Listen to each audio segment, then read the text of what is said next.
Happy Africa Day, everyone. It's so exciting to meet with you every Wednesday from 8 p.m. to show you African Women's Voices Show.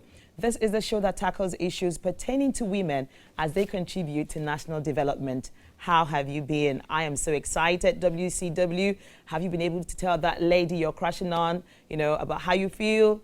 I crushed on myself. You know why? Because I like what Afariwa Styles has put together for me. I am loving my outfit. Afariwa Styles, thank you so much. You can locate Afariwa Styles on Instagram and Facebook. Just type in afariwa.styles and she's going to help you. And you know what I like about her? She's always into contemporary, ready-made stuff. So for those of us who are very busy and don't really have time to go through the process of having to cut and all of that with all the stories that our designers always give to us, you go in there, it's already made, you move in, check what works, and then you're good to go. And it's for ladies and for gents. So if you want to also match up with your partner, that would be a very good option. Go to Afariwa Styles. And my hair has been put together by Awu's Hair. Thank you so much. We also have another supporting sponsor, who is Lizzie's Tomato Mix. They are actually ensuring that we are having the best of the best jollof rices, Leap Tomato Mix. And Chanashito is also holding our back. And I'd like to show them to you. See Chanashito, have you tried it? You've not. Okay, so let me tell you about Chanashito. Chanashito is Ghana's #1 pepper sauce.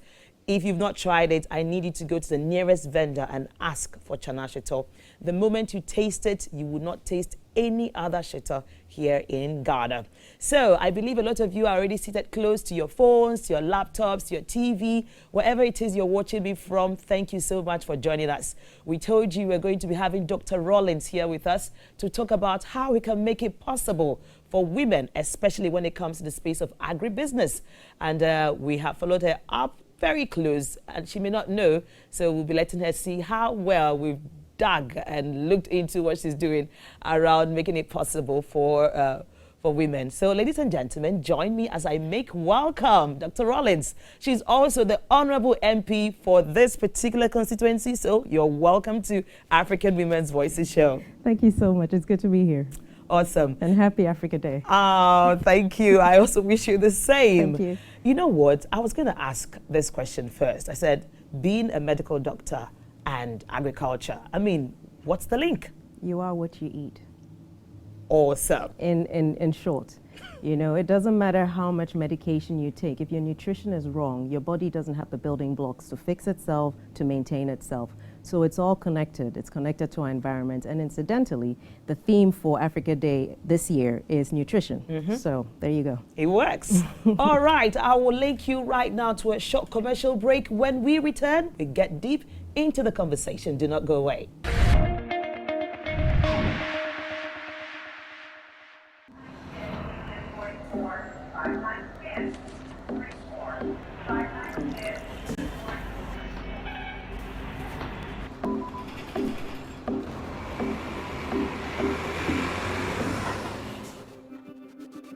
Hold on, know that it's time to be strong. Let's all believe in the future.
la Africa la Amaya la BBC Niesi Amare Raise up your voice and be heard. Calling every generation. All over together. Turn it up. We don't lose. No backing down. We refuse. We taking over. Sing with me. This is the future. Oh, I believe. Yeah, I'ma see that Yeah, I'ma see that Yeah, I'ma see that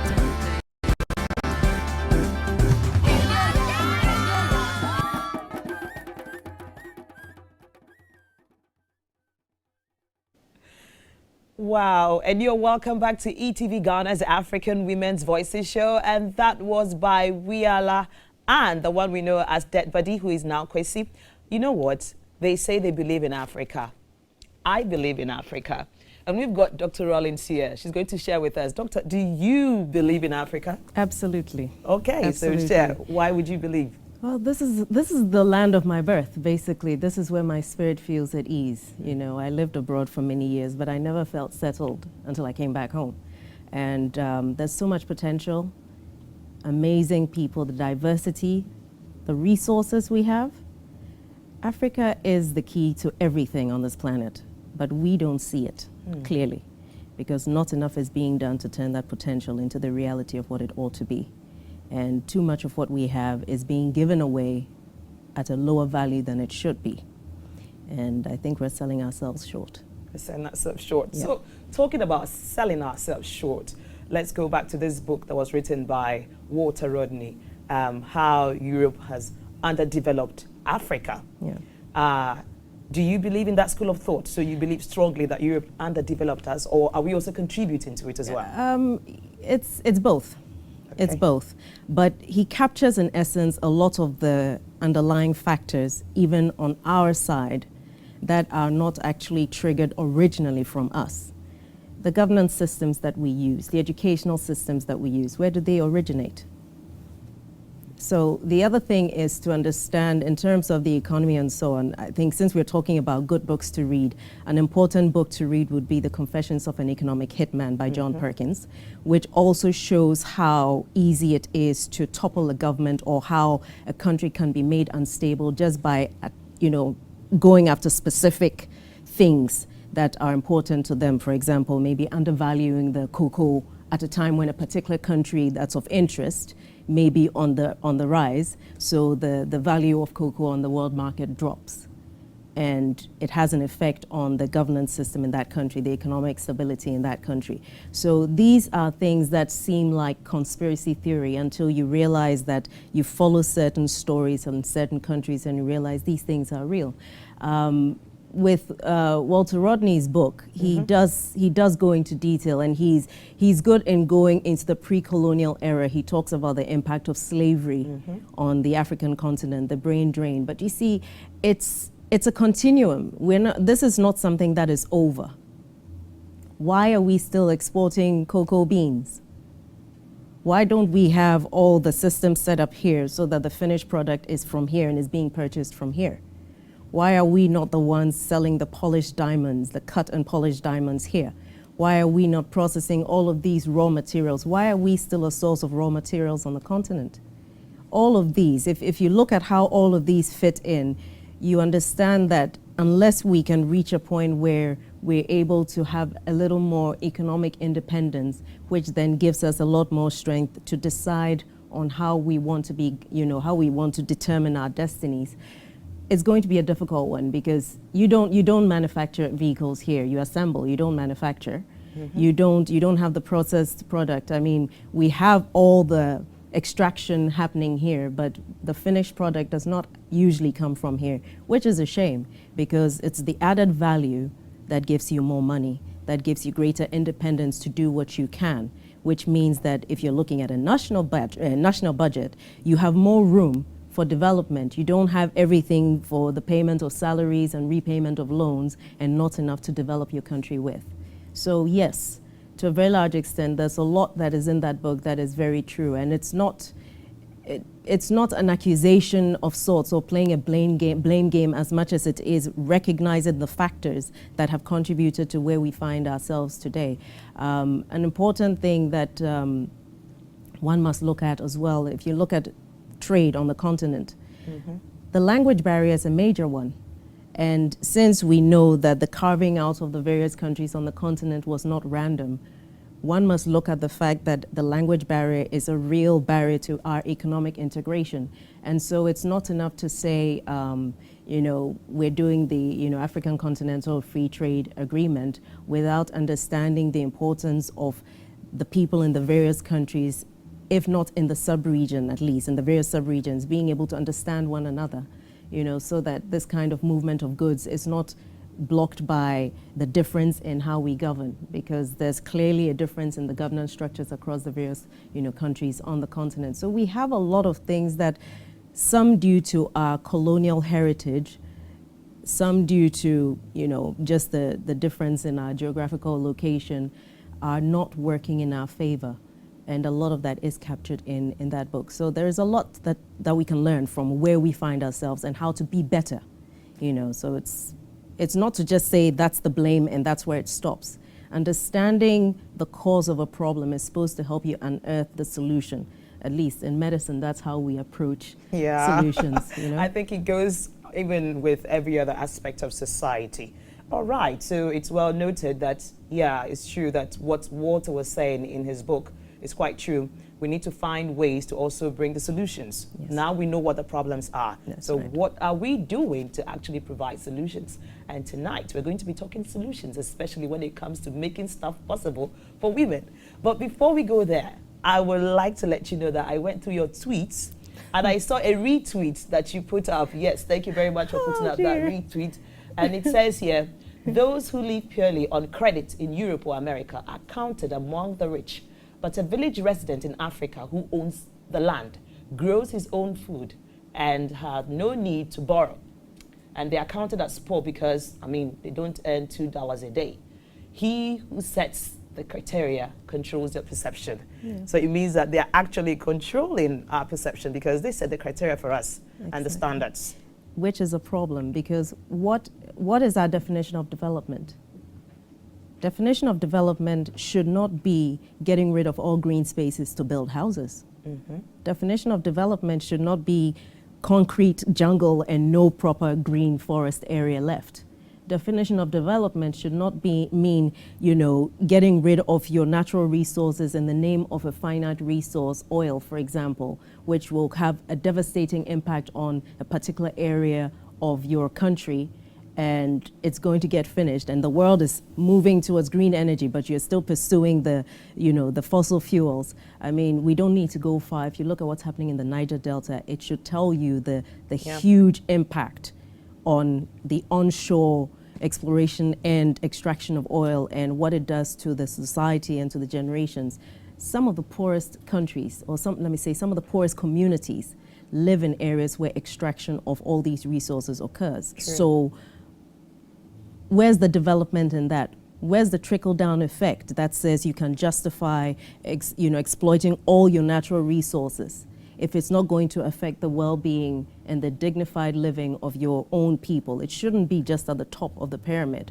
Everyone should feel the impact of some resource that is being sold from a particular country. Otherwise, it means that you're defeating the entire purpose. And for me, that quote actually really encapsulated that thought of the fact that we need to understand what development means to us and define it by our criteria in a way that makes meaning to the person who's in the village and the person who's in the city, that may not necessarily be exactly the same as someone who lives in a city in Europe, but still means that this person has a means to have a dignified living, access to the necessary utilities and whatever resources they need, access to education and good health care, and all of these things that you really ought to have as part of living in a community.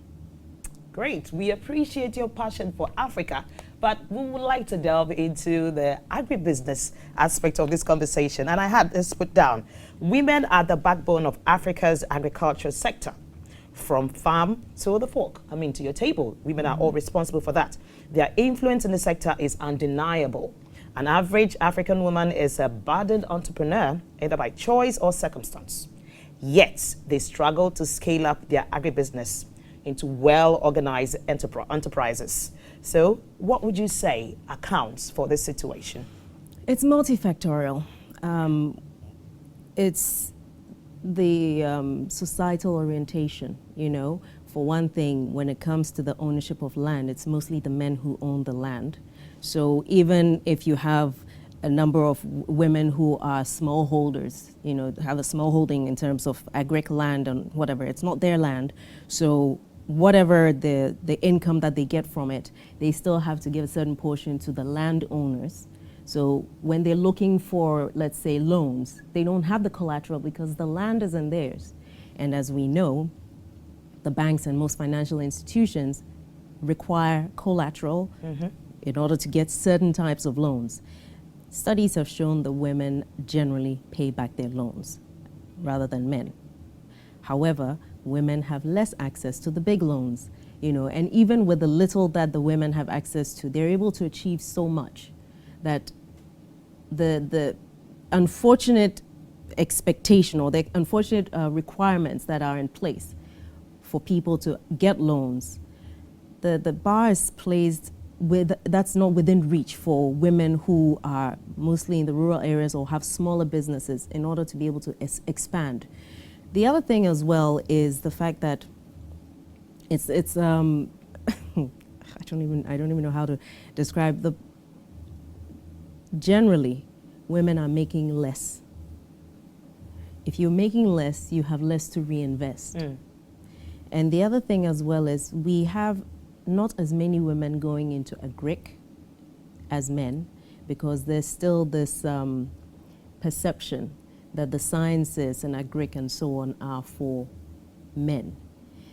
As well as that, you have a lot of women who are in the informal sector, but they're not quite moving into the corporate structure because the community-based system, how it's set up, you don't have enough women who have the support system that says, yes, you can pursue this dream while you have help with looking after your family. Because primarily, as a society, women are the primary nurturers of children and the primary keepers of the household. So you're almost expected to do all of that in addition to trying to climb the ladder, if it's a corporate ladder, or trying to expand a business, which is very difficult under those circumstances. But I think access to big enough loans or to resources big enough to support women in the industry, in the agribusiness industry, is one of the main things that I think is affecting the lack of women's empowerment in the sector. Great. We'll go for a quick commercial break. When we return, I get to show you a footage about how she's making it possible for women to stay tuned.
appetite. Don't leave me here high and dry. Oh, but I don't wanna jinx it, baby. Let's not get ahead of my time. Oh, but I don't wanna miss you, baby. So I stand up and speak just my mind. Oh.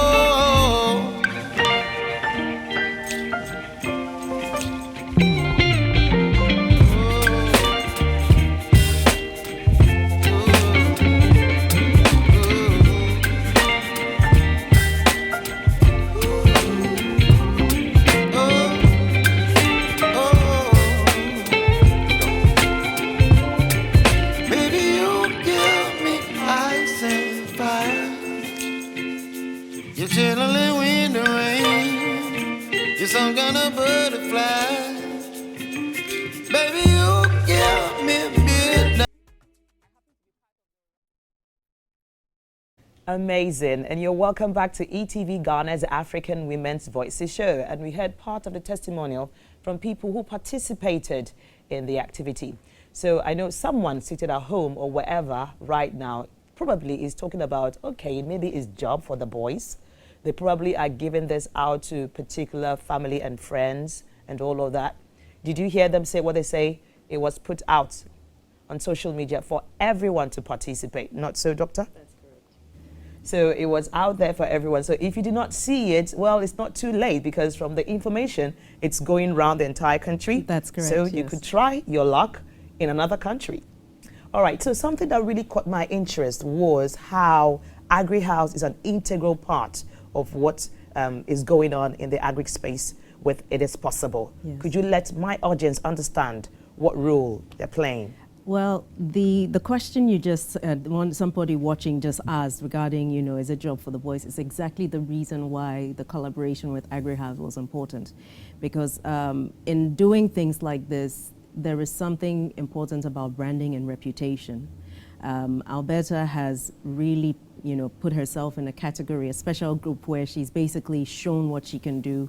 She is very, very well known in the agricultural space. Sure. She has a very amazing work ethic. She has a great team, and they are committed to actually supporting youth in agric. And I'm actually the patron of the agric boot camp. They have a study boot camp every year, and I'm the patron because it's something I'm very passionate about. I did agric for 6 years in school. I went to, back in the time, the original JSS, SSS model. Agric was a compulsory subject. So I did it for 3 years in Achimota JSS, and then I did it for 3 years in Wesley Girls. So agric is something that is so ingrained in my psyche, and I'm so passionate about it because you have arable land, so much arable land. But anyway, the issue of the selection process, Agri-House has a reputation to protect, as much as I have a reputation to protect. And we both find it important that we do our work with integrity and with an understanding that there's an objective, which is to empower youth, empower women, and empower persons living with disability. Those were our target audiences within this particular project that we're doing. And the idea also was to make it possible to simplify the concept of agric and agribusiness. So that's why we chose the three, snail, rabbit, and mushroom, which don't require a lot of expertise, do not require a lot of space, and don't require a lot of time for you to see the turnover. As we speak now, the first cohort, those who were doing the mushroom, I think they're on their third harvest or so. Those who did the rabbits are still, you know, a lot of them have had the young ones, and now they're producing enough to actually give to others.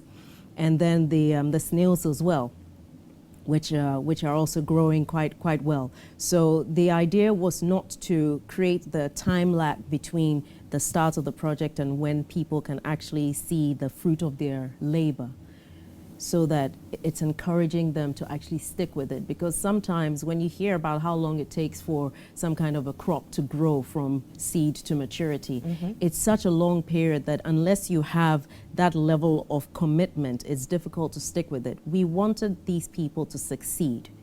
And to be very honest with you, I couldn't be happier. You know, we have a cohort of beneficiaries who have committed themselves wholeheartedly to this project. And there was a concept that I was praying they would actually buy into, which was the concept of collaboration. Okay. You know, setting up a cooperatives amongst the groups so that they're supporting one another, because succeeding in a GRIC in Ghana is very difficult when you're on your own or when you're a small holding.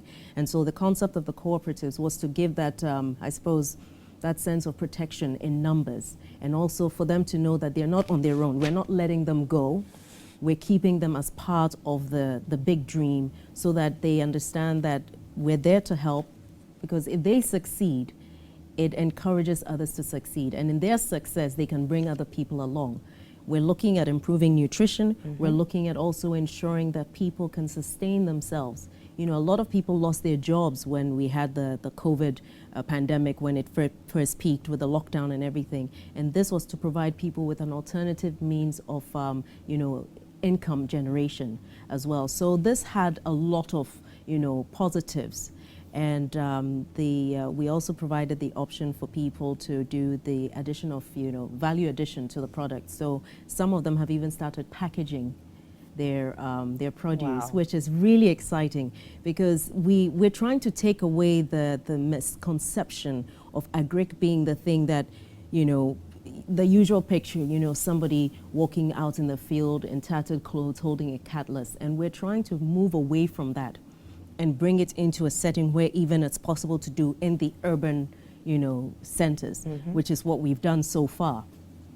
AgriHouse has a lot of experience, and what we wanted to do was to bring together the concept of, let's what I would call this integrated, you know, different sectors working together. So I'm, you know, I have the passion, but my political side, which is the member of parliament role, you know, it gives you certain opportunities, and I wanted to leverage that. AgriHouse has that expertise and that foothold in the industry, and then we had the stakeholders who are the beneficiaries, you know, with the option to choose, you know, also based on the kind of story that they brought with us along. Because to answer a little bit more the question of how the selection process happened, we put out the advert on social media for people to apply, and it was meant to be for only in Greater Accra to start with, okay? And we had over 700 people apply within 2 weeks. Wow. Exactly. So now the selection criteria, now we had every question there, from where they live to their age, to the extent of their disability, to whether they're male or female. They, you know, I think I mentioned the age already, and their, how much experience do they have with agric, and what they would prefer to do. Then we had to narrow it down to only those who were in Accra, in order not to you know, put those in Accra at a disadvantage, because this was meant for those in Accra. So we had to, you know, eliminate those who were not in Accra, but then they are on hold for the next leg. And then those within Accra were invited to a panel discussion where we had agric specialists, we had businessmen, we had people who are, you know, in the agrobusiness industry, and each of these persons was interviewed one-on-one. And I didn't interview anyone because I wanted to take away the perception that there could be a bias, you know, in terms of, you know, me picking somebody that I would prefer. I wanted us to be very strict on the criteria that we used in order to ensure that, first and foremost, there was that level of transparency with the selection process. But second of all, to ensure that the people who were being interviewed had an understanding of the level of commitment that would be required and the level of expertise that would be required, and, you know, whether they had all of that. And that would be for those who were interviewing them to ascertain. So after we interviewed the 400 people, we were down to about 150 or almost 200 people. And that was how we ended up starting off with that number of people that we ended up training for those number of days, the 3 days. Amazing, amazing. What I appreciate about the whole It Is Possible initiative is the fact that you give them the starter packs. Yes. And you also chose certain aspects of agriculture, the mushroom, you know, and the snail and the rabbit, because of what you explained. A lot of us who get into new business ventures, we want to see the returns immediately. We are not so patient. So I'm so happy you were able to think about that, people want to see returns immediately, and some are already packaging their products, and I mean, that's thumbs up. So I would like to let our people see what the beneficiaries have got to say about what has happened with them. Let's hear from them, so it doesn't look like, okay, we are here doing all the talking. Let's hear from the beneficiaries.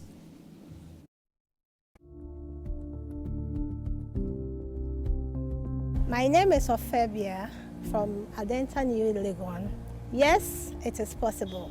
I'm so elated to be to participate in this initiative by Dr. Zanetor. And I want to say a big thank you to the team that put up this initiative. We are grateful for the starter pack, and we promise that we are going to make good use of it. As a rabbit farmer already, I'm excited about the fact that from now I have off-takers for my matured rabbits. I expect to go home with the starter pack and add on to what I have. My name is Maklina Chujijenyo. I'm one of the National Paralympic athletes, and I got to know about this program on Facebook, and so I enrolled and I applied, and fortunately for me, I happen to be part of the 150 people selected. So the program is going to help the youth get some sort of employment to keep themselves busy. Those that are fortunate to be part to get something doing, to get some income. And so we really want to thank the organizers and say that whatever they got, the ideas, the money, the funds from, God bless them and replenish them in diverse ways.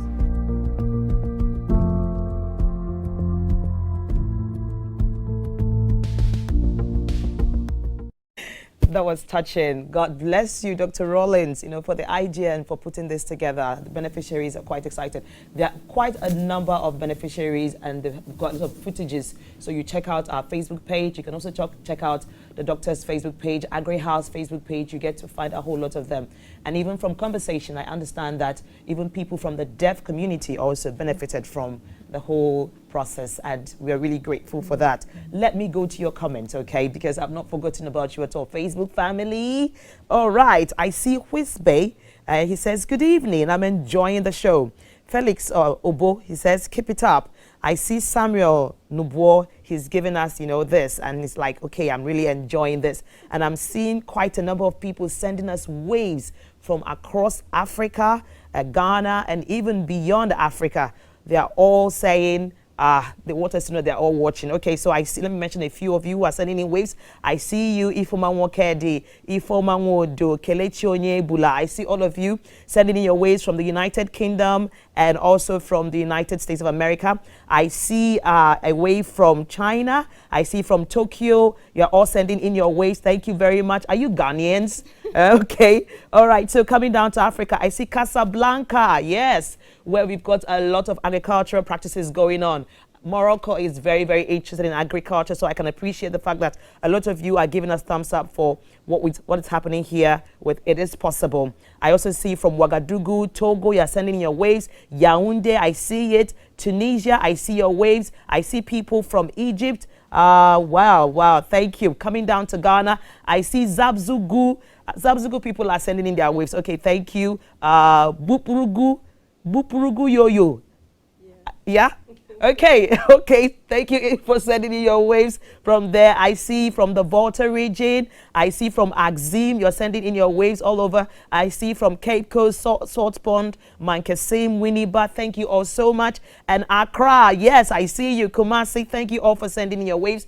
And we want to believe you're going to send in, well, the entries are over, right? We're going to open up the next one Okay. soon. What we wanted to do was with the first cohort, we want to have the success stories, but we also want to have that full debrief on the difficulties that we had, because it's supposed to be something we can replicate. And in order to do that, you need to deal with the kinks. Okay. And this is to ensure that when we move to the next stage, the people who are in the next cohort get the best of what we have to offer without some of the potholes that we had to go through. And just as an FYI, the members of the deaf community we had, there were 20. So out of 150 people that we trained, 20 of them were from the deaf community. Wow, yeah. It is amazing. So I'm going to be linking you to our final commercial break, but let me give you this message from Alomo. It says, known for its great heritage, Alomo Bitters is a natural herbal alcoholic product made from carefully selected African tropical plant extracts, well known for its great medicinal values. Alomo Bitters has its roots in the traditional herbal industry, and it is the only bitters that has been meticulously researched by the Center for Scientific and Industrial Research into Plant Medicine, as well as being scientifically evaluated for functionality, safety, and quality. Choose right and drink the authentic African herbal bitters for the right results. Alomo Bitters, authentically African, and it's produced by Casa Preco Company Limited. For bulk purchase, please call 026 235 1251 or 027 213373. Drink responsibly, not for sales to persons under 18 years of age and not recommended for pregnant women. And this advert is FDA approved. I also have another message from GMABC Fantasy League 2020 and 2022, 2021 and 2022. It was an intense 38 weeks of competition, crowning the new league down to the last 90 minutes. We crowned the winners for the GMABC Fantasy, and I want to say congratulations to the first place winner, who has gotten himself a whooping 10,000 Ghana cedis. And that person is none other than Phantom Papa Amos, who scored 2,724 points. And then from second to fourth place, they all get consolation prizes. We have Rhapsody and Andrew Fabian Papo. He's got 2,706 points. And we've got Scoreshare Blazers, the 11th, Klopp's Red Army. He got 2,683 points. And we've got Rhodes FC. He's Rodney Tete, and he made 2,656 points. You all get consolation prizes. And from E Academy, we've got Digital Marketing Masterclass coming up. Have you always wondered how to get into the digital marketing field? Do you want to enhance your digital marketing skills? Are you a beginner who wants to harness the many opportunities within the digital marketing space?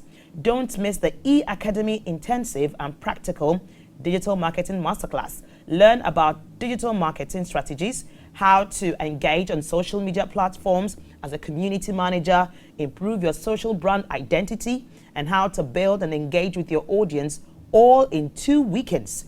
To register, call or send WhatsApp message to 020-2222-092 or locate us in Asylum Dam on the same premises with Happy FM and ETV Ghana. E Academy, training the next generation of broadcasters. And on this note, I link you to our final commercial break. Do not go away. And you are welcome back to ETV Ghana's African Women's Voices show. If you're just joining us, well, you've missed out on a lot. We talked about how possible it has been for women and people who are living with disabilities. You know, it's been for them to get into the agribusiness space, and the possibility was powered by our honorable MP here. And she did this with Agri House Foundation, a foundation that is known to be astute when it comes to conversations around agriculture. Now, we've got just about 9 minutes, but there's no way we can let the doctor take leave of us without talking about peace and security. Well, for those of us living here in Ghana, even though I know some are watching from outside of Ghana, we woke up on the 17th of May to a national security warning, where we were told that we should all take care of ourselves and be mindful of, you know, gatherings. If it was religious, it was a funeral, a party, people should be mindful because there's a threat that is looming around us. And quite a number of people were disturbed by this warning, even as we all try to put ourselves together. So looking into the tweets again that I've seen her put up, I saw something around peace and security and how women can also participate in peace building and even security when it comes to Ghana, Africa, and across the world. I'd like to hear her thoughts on how women can contribute to peace building, because whenever we talk about peace making or peace building, people think about military, how the military will be protecting everyone and all of that. Beyond that, women also can do something in this space. And she wrote something very passionately about it that we saw. We want her to talk about it briefly with us all. Well, trying to keep the peace by using force is a temporary measure. What actually lasts long is to actually be able to mediate and reestablish those channels for people to talk. And what was found, well, in the Asante Kingdom, or traditionally, the Asante Hima was an integral part of the mediation process whenever there was any kind of conflict that needed to be resolved.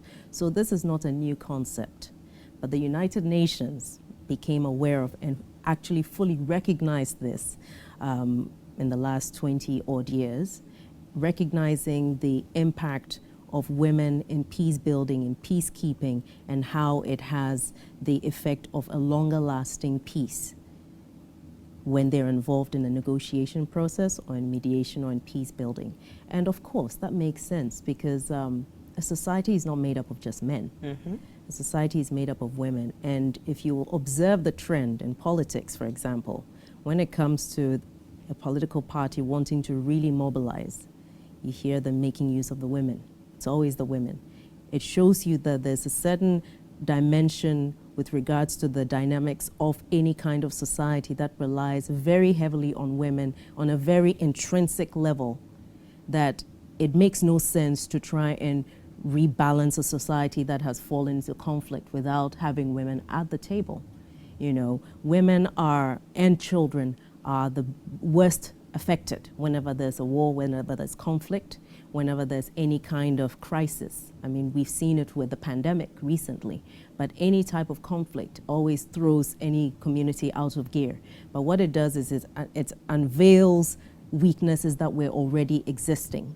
So you'll find that in the case of, you know, conflict, for example, some of the things that we see happening to women, where women, you know, sexual violence is used as a weapon, for example.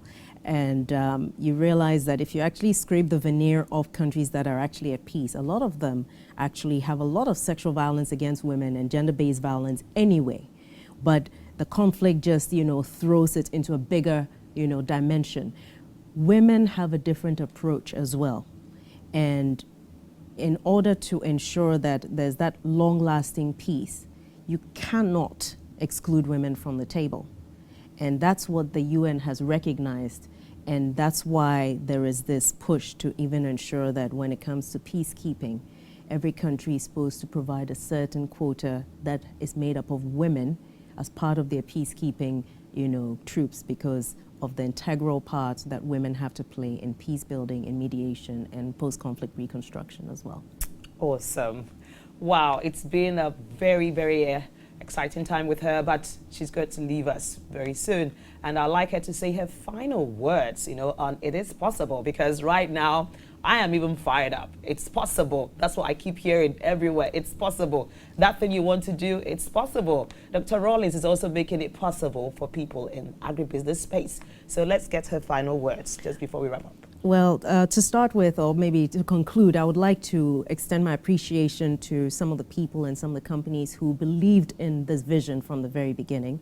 I'd like to extend my appreciation to AMG, to Parbs Meat, to Jody Construction, and of course to Kofi Vinyo, who, when he became aware of the fact that we were including persons with disability as part of our trainees and beneficiaries, he donated 20,000 snails, and he drove all the way from Sunyani to come to Accra to take part in, you know, sharing knowledge with our beneficiaries. I'm actually getting goosebumps. These are people who understand the value of what we're doing. This is not something that is for me as an individual, but it's something that we're using to empower young people, to empower women, to empower persons with disability, so that they actually have a way of controlling the money that's in their pockets. And it's when you have people who are empowered economically, that's when they have room to start thinking about other things. But if you're struggling to survive, you're not going to be thinking of higher things that we're supposedly not capable of doing on the continent, which is where I would disagree with Walter Rodney on that particular thing. We do have the people on this continent. We do have the expertise. But unfortunately, sometimes we have this brain drain that is still happening. But also, if you look at what you said in your advert about Alomo bitters, that's local. True. That's local. And so it's just to encourage people to invest in what we're doing here, but to ensure that what we do here is of the highest standards so that it can match whatever is from any other part of the world. Then we can use that to justify why ours is better or ours is just as good. So whatever our dream is, it is possible. It and is it is possible to possible. make Africa better. Oh. Okay, director, if you can put up the picture of the cages. So if you've not sent in your entry, just take a look at what people got here in Accra so that you set it in when it gets opened in your community. Take a look at what people received. Okay, and know that you can also get this. It is possible to get this.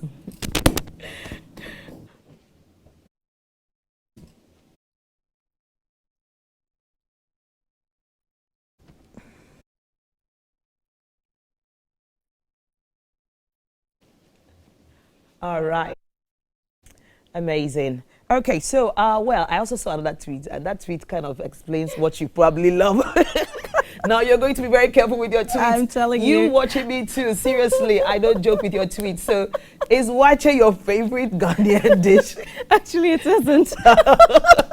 Take a look at what she posted. She said, just saw this on a building on the Ring Road. Hilarious. More reasons to eat wache. Masrisa. Honestly, Miss You know- Reyesa. Haven't had wache in 6 days. I've lost sight in my left ear. Can you imagine? Okay, so on that wache note, please, we are going to be drawing the curtain on tonight's African Women's Voices show. And this show is going to be uploaded on YouTube exactly tomorrow. So you watch us. And if you go on my page, on Doctor's page, on ETV Ghana's page, you're going to find the stream we just put up right now. So you can watch from the beginning, okay? So until we meet, do enjoy the rest of our interesting lineup for you. But before we leave, we've got a presentation to make to our doctor. So by kind courtesy of Leap Tomato Mix, Chana Shetor, yes, Ghana's #1 pepper sauce, and also a voucher to go and, relax at the Lotus Detox Center for Mother's Day special promo. We have this very special voucher for her. She's going to go there and relax because, she's been making things possible for a whole lot of people here in Ghana. And Lotus Detox and Wellness Center appreciates it and says, you come over, let's pamper you a little bit. Your feet must be hurting. We want to pamper you. So all of this from them. Thank you so much. All right, you're welcome. So do enjoy the rest of our interesting lineup for you. Bye-bye.